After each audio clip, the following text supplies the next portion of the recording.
But right now, I wanted to talk about one of my theories that is gaining more and more traction. You know, I'm famous for my theories. The most famous is the sardine theory, which is now cited in scientific and educational journals everywhere. I'm also famous for my inverted pyramid of risk theory. And for many years, I've believed that we live in the sweet spot of human existence. And I've been thinking more and more about this lately because it seems like every day Gordo has another story about Big Brother and how everybody has everybody's information and everybody is watching everybody else and knows everything about everyone, and you just can't escape it. And we've had the stories recently about how if you have, Google and you go to search something, it will present to you things that you didn't know it knew about you. And it's kind of creepy. Mm-hmm.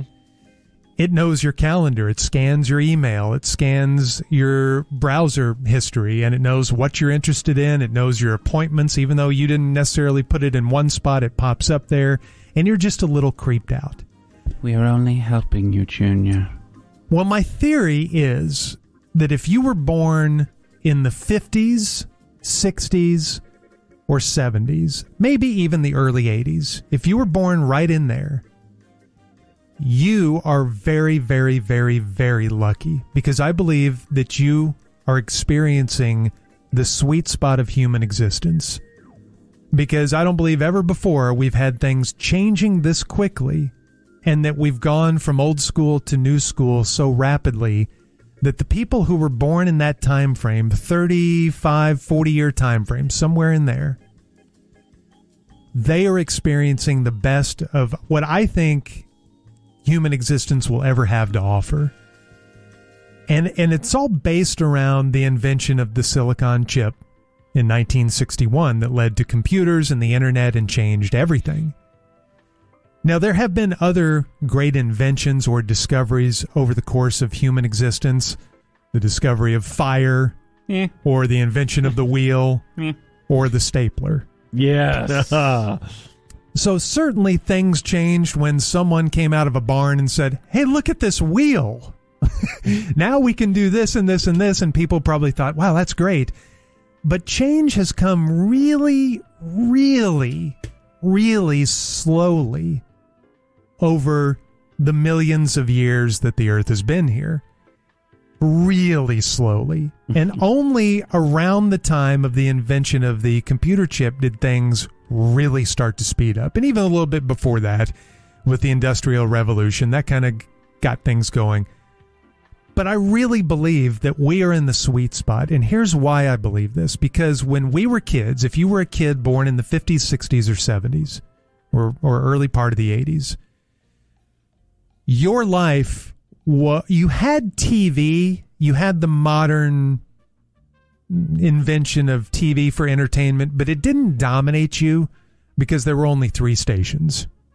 So for the most part, if you were a kid, as George Carlin said, you played with a stick. And as he also went on in that routine to say, I don't even think kids today know what a stick is, right. Which is a great line. Know what a stick is. So we experienced as kids the primitive playthings, if you will, like going outside and playing with a stick, or building a fort, or playing in the creek, or playing stickball in the streets, or hide and seek, or you're playing board games, or your imagination, I think, was further tapped into than it is today because you came up with your imaginary friends. I had my Nerf basketball league in my bedroom. Yeah, that was sadness. It was partly sad, yes. I had my baseball cards, and I'd play the summer dice baseball leagues. That was our entertainment.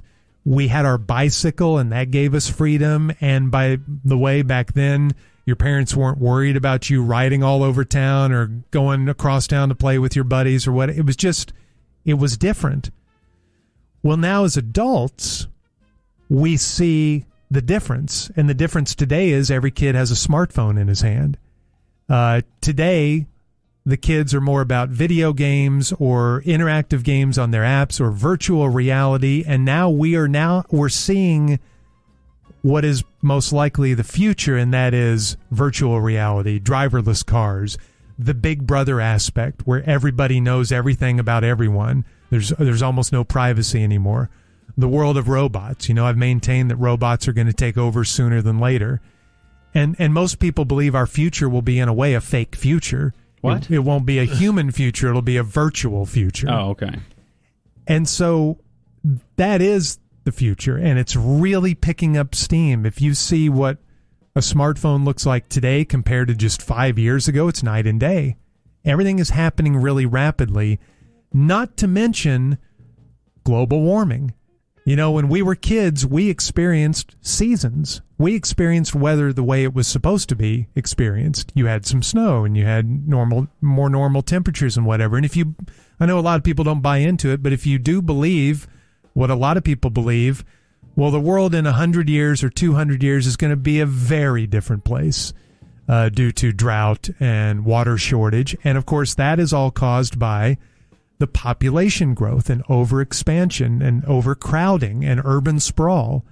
And so we've experienced the way it was, the old school, the low-tech world, low-tech playthings as kids, regular weather, and we didn't experience urban sprawl and whatnot. But now as adults, and for those who were born in the 50s and 60s, you're getting on up into your older age, we are all now seeing the future, the earth burning up, population is exploding, urban sprawl everywhere. All the places that we used to go that were out in the country aren't out in the country anymore. We're seeing the technological advances which are picking up steam. That's why I think that if you were born in the 50s, 60s, or 70s, you experienced the best of both, old school and new school. Count your blessings because you're in the sweet spot. How about those who were born early 1900s, though, like our grandparents? At least that's my grandparents that were born around that time. Think of the change they saw. And yes, they had to go through some pretty tough times, depression, world wars, but they also saw a lot of peaceful times. I think when they passed away, maybe in the 60s or 70s or 80s, early 80s, I think they were much more hopeful than, say, older people today, or what we will feel like here in 20 years or so, and what the future is. Maybe, and man, you talk about change, going from a world of horse and buggy to airplanes. Yeah, but they had to endure the world of horse and buggies.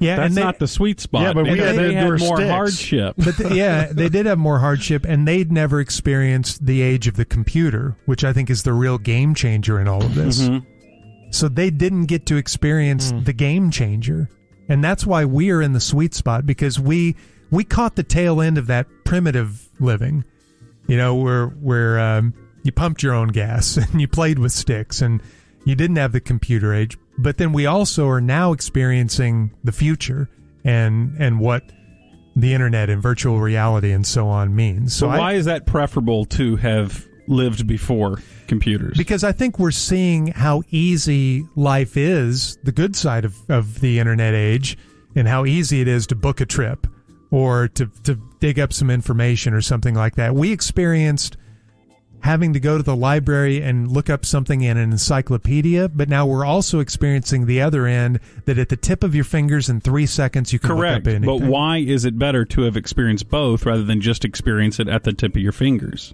I just think it's better to have experienced the ultimate game changer in the history of the world.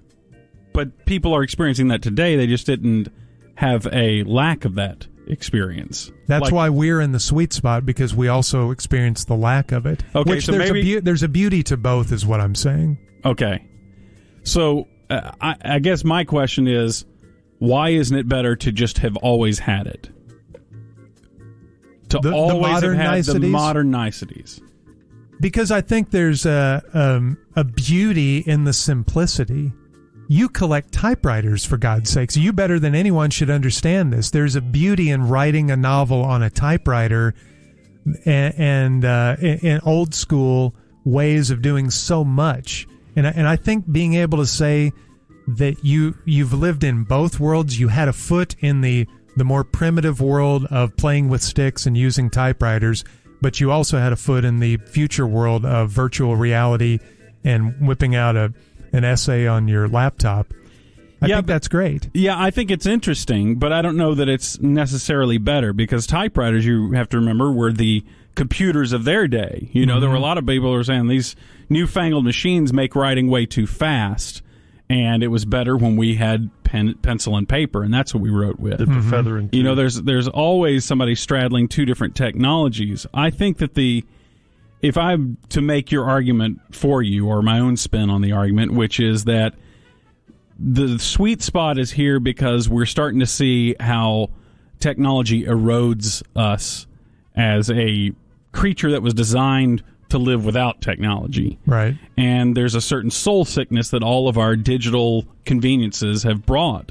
As a matter of fact, we now invest in apps to teach us how to live without apps, basically, which is writing programs that won't let you do anything else on your computer other than write. They shut off your internet for you.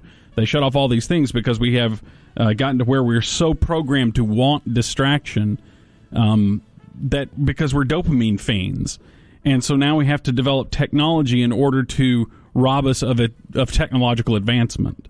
And I guess that's what I'm saying, is that we're getting in on the early end of the great technological advancement, which will eventually ruin us. Right. It'll rot our brains, and it's going to do everything for us. Like, the new way is not just to sit down and type it out on your laptop. The new way is to dictate it. It's voice recognition, and you can write. You don't have to write anymore. Right. You just hit the little microphone on your smartphone or on your laptop, and it dictates. And I do think that there is something to the fact that kids don't play outside and they don't have to create, because there's already something that's created for them, a game that they can play online or whatever. They don't have to improv too terribly much in their life to program their entertainment schedule. I think that is good for us. And you know what I'm amazed by is I have friends who think that I'm some sort of genius because I know what a hackberry tree is versus a pecan or sweet elm or persimmon tree. Like, my point is they have no connection to nature. Right. Is that they never get outside, and to know anything about the world that grew up organically around their house, they think that that's magical knowledge. Meanwhile, that was just standard knowledge to people 50 years ago or 100 years ago. But now I think we're so disconnected with nature. You know, we're so disconnected with nature that we feel like hunting is barbaric. You know, go to the restaurant and order a chicken dish. Don't be killing animals for your food. You know, that we don't quite understand that the food that we eat is because we killed something. I think it's the greatest disconnect we have, being disconnected to nature. We need nature to make us feel whole, and for the health of not just our bodies, but our brains. We need green, and we need to be out in the dirt, and we need to be playing with sticks and hiking and doing whatever it is. And so because of overcrowding and urban sprawl, it's so hard to find wilderness anymore. There are tiny pockets in the Metroplex that we've preserved, but for the most part, you got to drive 2 hours to really find it. You know how hard it is to find a quiet country road anymore? Why do you need to? They have better porn there? I can do that at home. No. You guys may have your own theory as to when the sweet spot was, but I think because of how rapidly everything is changing, I think we got on the tail end of the primitive life, if you will. And I think we're getting in on the front end, which is the good end of the high-tech, really fast-paced life. Because before our experience with the primitive life, it was a little too primitive. Grooming issues. Medicine was caveman stuff. And then I agree with you. I'm just worried that we are biased towards our own experience. Sure. I tend to agree with you. I mean, I am appreciative that I grew up before the websites were right at the end of your fingertips, and you had everything that you wanted. And I think that does erode us in some way, and it does make society worse because we have gotten to where instant gratification is the only kind of gratification we ever experience, and it's so ephemeral. I mean, it goes away so quickly. we're on to the very next thing. I agree that everybody is partial to the era that they live in, most likely. And there have been guys before me and women before me who have probably claimed, no, we're in the sweet spot of life. But I believe 1,000 years from now, there'll be statues of me everywhere as the guy. Whoa, wait a second. Can I finish? As the guy who correctly identified the true sweet spot of human existence.